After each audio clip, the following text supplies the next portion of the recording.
It wasn't a document. Every hearing before this one had been built on documents.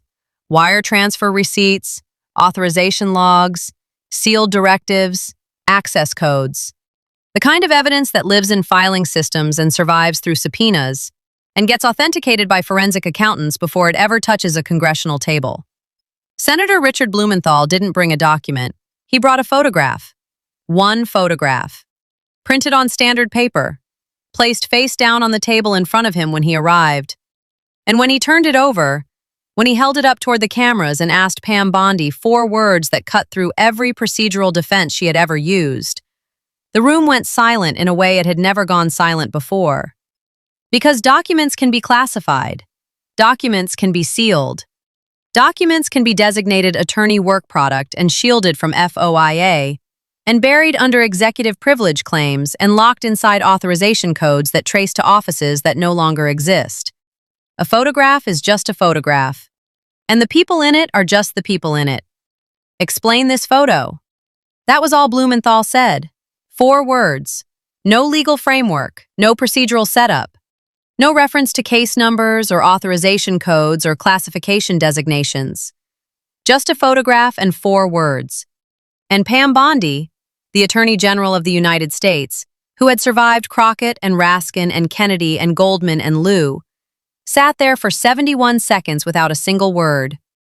Stay until the very end of this video, because what Blumenthal did after the silence broke, and what he placed on the table beside the photograph 30 seconds later. Tonight's exchange is framed as more than a routine hearing moment. At its center are 3 powerful elements that often shape public judgment: an image, a silence, and a set of unanswered questions. But before viewers draw conclusions, it's important to separate allegation from proof. In high-stakes political hearings, visuals can be emotionally powerful, yet context, authentication, and corroboration still matter. So as this story unfolds, ask yourself, are we watching a decisive evidentiary moment? Or a dramatic setup designed to force a public response under pressure? Is the part that changes everything about what the photograph means. And it is the part that no network covered. But first, you need to understand what kind of photograph stops a room. Because it wasn't graphic, it wasn't classified, it wasn't the kind of image that requires a warning before you show it. It was the kind of photograph that is devastating precisely because of how ordinary it looks. Senate Judiciary Committee, Room 226, Dirksen Senate Office Building, Thursday morning, 10:44 a.m. Eastern.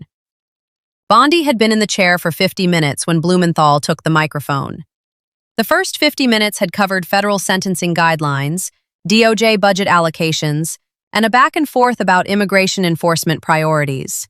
Standard material. Bondi had moved through it with the efficiency of someone who had been in this chair many times before and expected to be in it many times again. She looked, by the time Blumenthal leaned forward, like someone who had almost made it through another morning. Blumenthal had been quiet for the entire first 50 minutes. He had a yellow legal pad in front of him. A single photograph face down to the right of it. He had not touched either one. He touched the photograph now. Madam Attorney General. His voice was different from the other questioners. Not aggressive, not prosecutorial. Almost gentle. The kind of tone that makes a witness lean slightly forward rather than back. Before I ask my first question, I want to show you something. He turned the photograph over. Held it up toward the document camera so the screen behind him could project it. The room saw it. Bondi saw it. Her expression didn't collapse. It didn't freeze dramatically the way expressions freeze when something lands unexpectedly. It changed in a smaller, more controlled way. The specific micro-expression of someone who recognizes something they weren't prepared to see and is spending the next fraction of a second deciding how to respond to it. Blumenthal gave her no fraction of a second. Madam Attorney General, can you tell this committee who is in this photograph? And can you tell us when and where it was taken? Bondi looked at the projected image on the screen. Then she looked at Blumenthal. Then she looked at her lead attorney. He was already writing. Senator, I would need to. I'm not in a position to authenticate or characterize a photograph in an open hearing setting without having the opportunity to. Blumenthal set the photograph flat on the table, facing outward toward the cameras. I'll help you with the authentication. This photograph was obtained through a civil litigation discovery process in the Southern District of New York. It was authenticated as part of that proceeding by 2 independent forensic imaging analysts. The metadata confirms the date, the location, and the device that captured it. He looked at Bondi. The date is July 14, 2007. The location is a private residence in Palm Beach, Florida.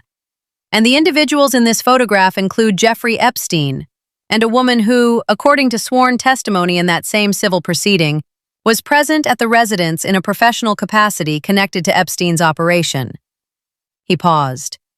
The third individual in this photograph, Madam Attorney General, the one standing to Epstein's left holding a glass, is you. The room erupted. Not the controlled eruption of a room processing new information. The immediate, uncontainable eruption of a room that has just heard something that reframes everything. Journalists were on their feet. Gallery noise, camera operators scrambling, the chairman's gavel coming down 3 times before the sound pulled back enough to hear it. Order! Order in this chamber! Bondi had not moved. Her hands were flat on the table.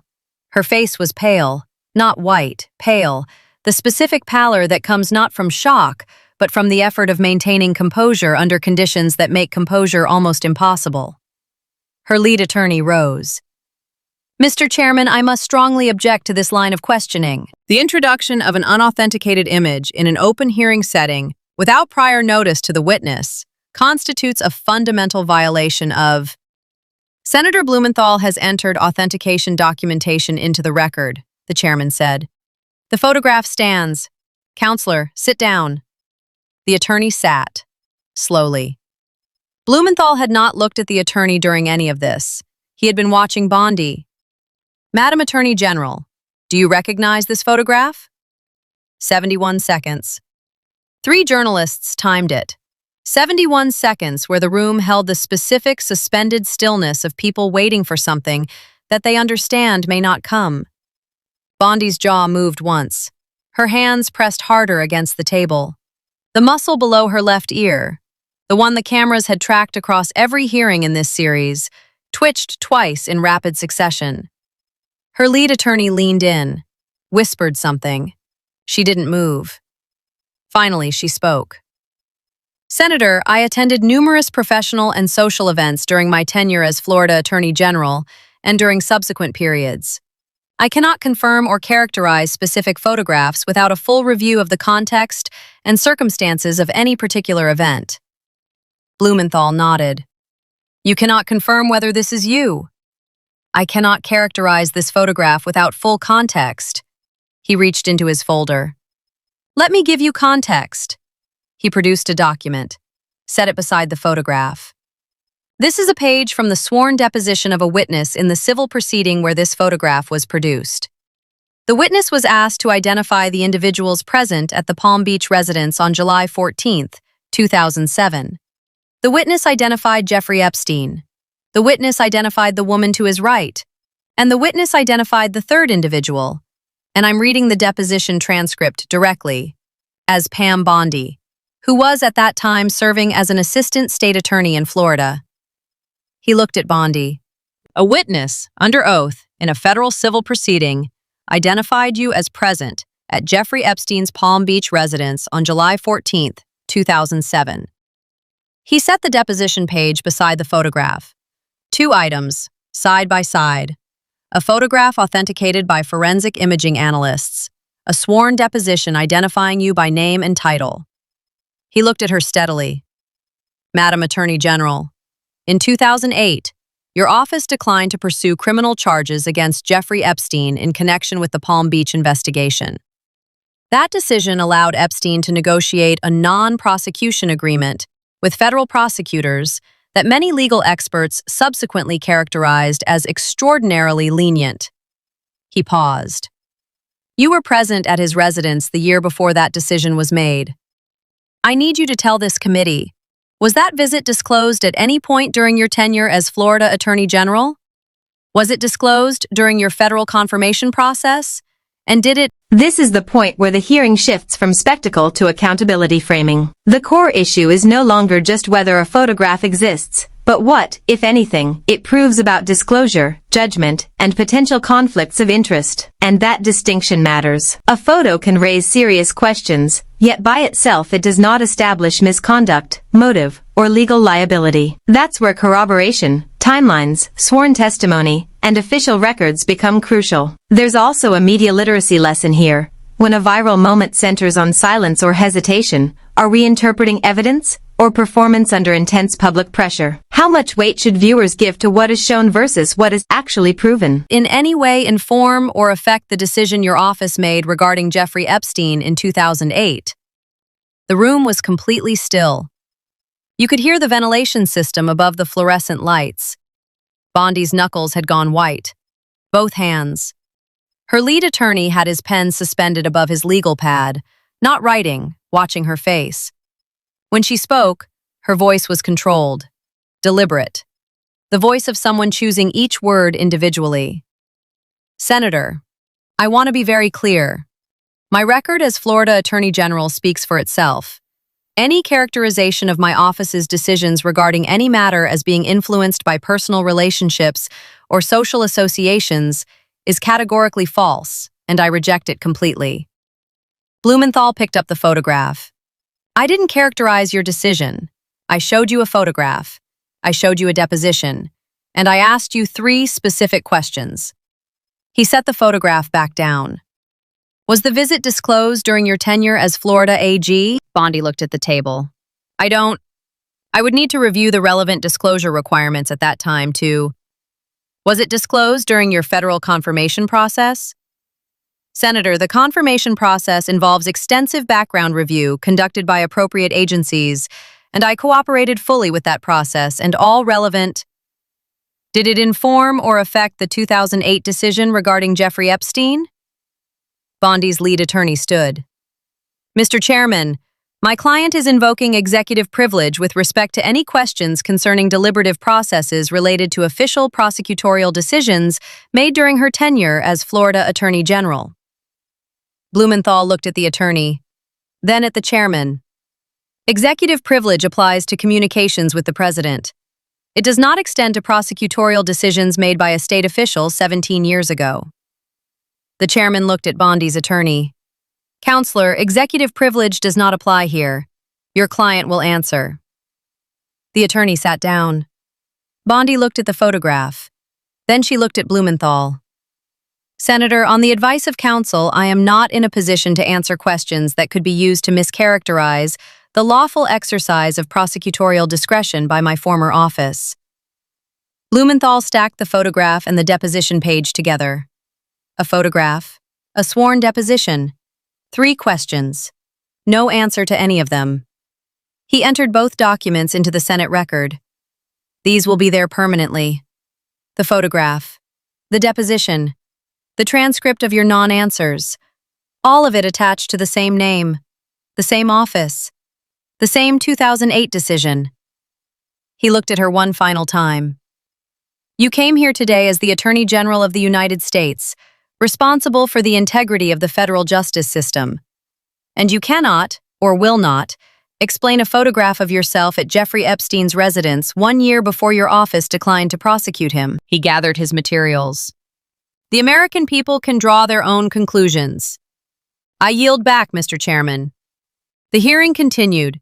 Other senators asked other questions. Bondi answered all of them, steadily, professionally, without breaking.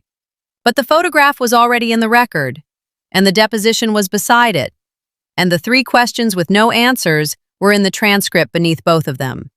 1 photograph, 1 deposition, 3 unanswered questions. 71 seconds of silence from the Attorney General of the United States.